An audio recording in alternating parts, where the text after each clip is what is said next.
Hello दोस्तों, नमस्कार, राधे राधे, जय श्री कृष्णा। आत्मा और इंसान।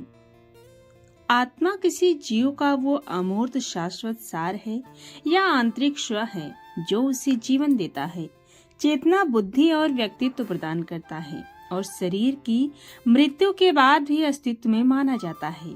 यह एक दिव्य ऊर्जा या प्रकाश है जो अमर है, अपरिवर्तनीय और ज्ञान व आनंद का स्रोत है और विभिन्न धर्मों व दर्शनों में इसे शरीर से अलग, न जन्म लेने और न मरने वाला तत्व बताया गया है। आत्मा एक ऊर्जा का रूप है जिसे आत्मज्ञान और परमात्मा ज्ञान के समय देखा जा सकता है। कई धार्मिक, दार्शनिक और पौराणिक परंपराओं में आत्मा एक जीवित प्राणी का निराकार सार है। सुकरात, प्लेटो और अरस्तु जैसी यूनानी दार्शनिकों ने समझा कि आत्मा में एक तार्किक क्षमता होनी चाहिए जिसका अभ्यास मानव क्रियाओं में सबसे दिव्य था। आत्म पहचान वो है जिससे आप खुद को समझते, परिभाषित करते और जानते हैं। ये आपके गुणों, विश्वासों, रुचियों, अनुभवों और सामाजिक भूमिकाओं का मिश्रण है जो आपको बनाता है कि आप कौन हैं, और ये समय के साथ विकसित होती है। आपके आत्म सम्मान और व्यवहार को प्रभावित करती है, जिसमें मैं कौन हूँ कि यह समझ आपके मानसिक स्वास्थ्य और जीवन के फैसलों में महत्वपूर्ण भूमिका निभाती है। आत्मा का स्वरूप कैसा वास्तव में या क्या है पता नहीं।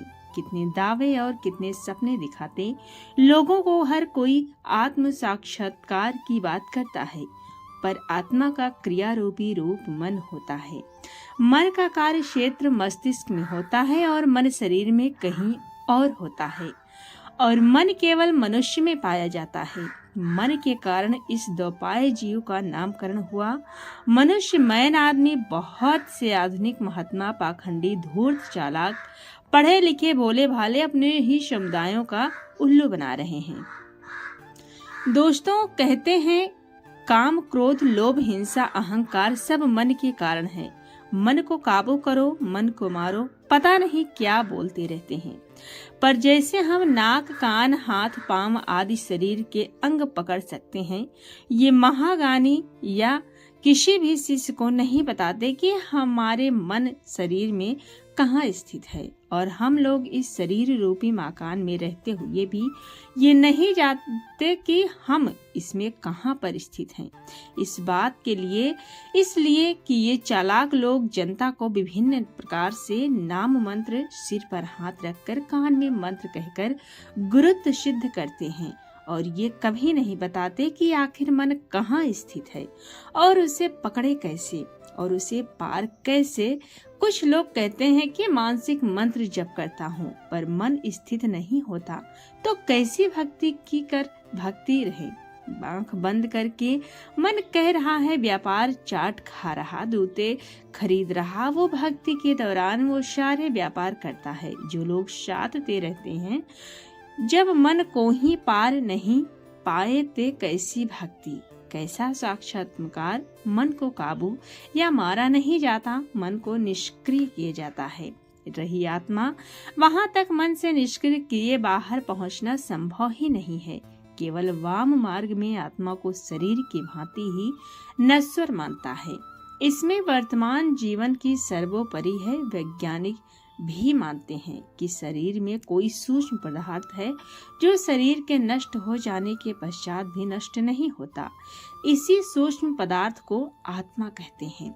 अमेरिकन वैज्ञानिक विलियम मैकग्रेगल ने आत्म तत्व की खोज ही नहीं की, अपितु उसे तौलन का भी प्रयास किया। वास्तव में ये सही है कि शरीर में आत्मा जहाँ स्थित है उसका वजन लगभग 30 ग्राम होता है। आत्मा का ताप एवं प्रकाश किरण होते हैं। उसमें ऐसे प्रकाश होते हैं जिसमें रंग कालिमा लिए गाढ़ा लाल है। इन प्रकाश किरणों की शरीर से परिवर्तित किरणों की अपेक्षा शरीर की ताप शक्ति अधिक रहती है।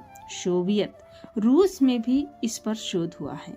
वैज्ञानिक ऑस्ट्रेडर स्फोर्डन ने अपने शोध के पश्चात जीवों में प्रकाश पुंज कोई सूक्ष्म शक्ति या कोई अदृश्य शक्ति या कोई अदृश्य शरीर को आवृत किए रहता है उनका कहना है कि मरणासन जीव में ऐसी वस्तु निकलते देखी है जिसे पहले भारतीय योगी ऋषि ही देख पाते हैं। आज ये परिवेश में ऐसे महामानव कहाँ मिलते हैं। अवतार कोई कृष्ण का तो कोई कबीर का, कोई कल्कि भगवान है तो कोई ग्रंथों को पढ़कर विदेशों सेक्स से समाधि लगवाकर भगवान बना।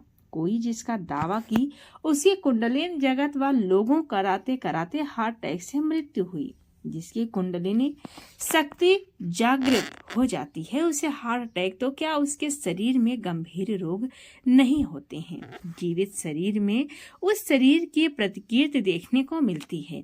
इस अदृश्य शरीर की एक विशिष्ट संरचना है। यही अदृश्य शरीर विधिक चुंबकीय क्षेत्रों में समा जाता है। शरीर का निर्माण कोशिकाओं से होता है जिसमें प्रोटोप्लाज्म नामक तरल चिकना पदार्थ होता है। इसके द्वारा दूषित वायु शरीर के अंदर से बाहर आती है और शुद्ध वायु अंदर जाती है। स्वामी में प्रोटोप्लाज्मा में करोड़ों कण होते हैं। उन कणों में न्यूक्लियस नामक पदार्थ रहता है जो जीवन शक्ति प्रदान करता है। जब न्यूक्लियस सूखने लगते हैं तो प्रोटोप्लाज्म कण क्षीण होने लगते हैं। क्षीण होते होते ये कण बिल्कुल सूख जाते हैं और मूल चेतना लुप्त हो जाती है और मृत्यु हो जाती है। तो दोस्तों, ये थी आत्मा और इंसान से जुड़ी बहुत ही रोचक और महत्वपूर्ण जानकारी।